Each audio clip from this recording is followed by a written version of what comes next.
gusto ko lang po i-convey sa mga tao na it's very human, it's very, natural for, people to make mistakes. And I really think na it's great to understand also why people make mistakes. So, iba-iba po tayo ng pinanggagalingan, so we don't know talaga kung ano yung mga ginagawa nila or ano yung nangyayari sa, behind those masks.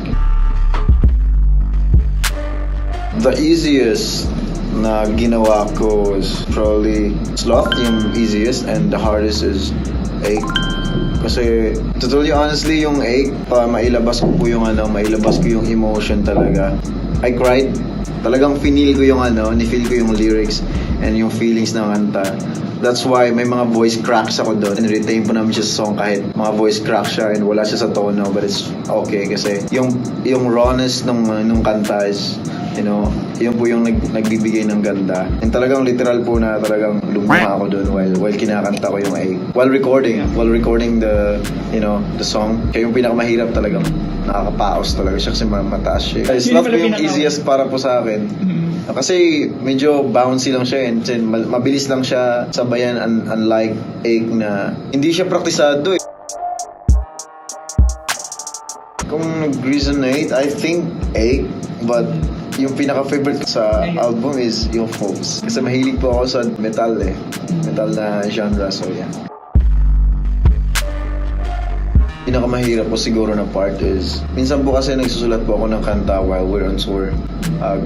Group namin nagtutour. Ginagawa ko po yung beat, hindi pala sulat. Yung ibang beats po, ginawa ko po sa airplane lang po while nagtutour. Pagdating sa Manila, saka pupunta ako ng studio, tapos dun susulatan. And then, yung other beats naman po, ginawa po namin from scratch while sinusulatan na rin. Kumbaga sabay-sabay po. Minsan pag wala po talaga akong ginagawa or nahirapan akong matulog, talagang yun po yung pampatulog ko. And mag-isip ng melody, kasi yung melody po yung pinakamahirap din sa lahat eh. Kung paano siya maging catchy, kung paano yung alam mo yun yung vibe ng kanta talaga. So, yeah, mahirap po isipin yung melody. These guys are my friends. Artists din sila. They're amazing artists, so it's only natural na makikipag-collab talaga ako sa kanila kasi sobrang gagaling ng mga yan. In terms of writing, in terms of, producing the song, lahat po kami. Kaya mas mabilis din po yung collaboration namin kasi hindi lang ako yung gumagawa eh. Andyan sila. Pag napapalibutan ka rin po ng mga musician po kasi parang lumalabas yun naturally sa'yo. Mas naging better ako sa yung as an artist din, especially sa skills ko, especially sa talent ko, talagang nahasa. Pag ginagawa mo yung bagay ng paulit-ulit, talagang na-master mo yung bagay, so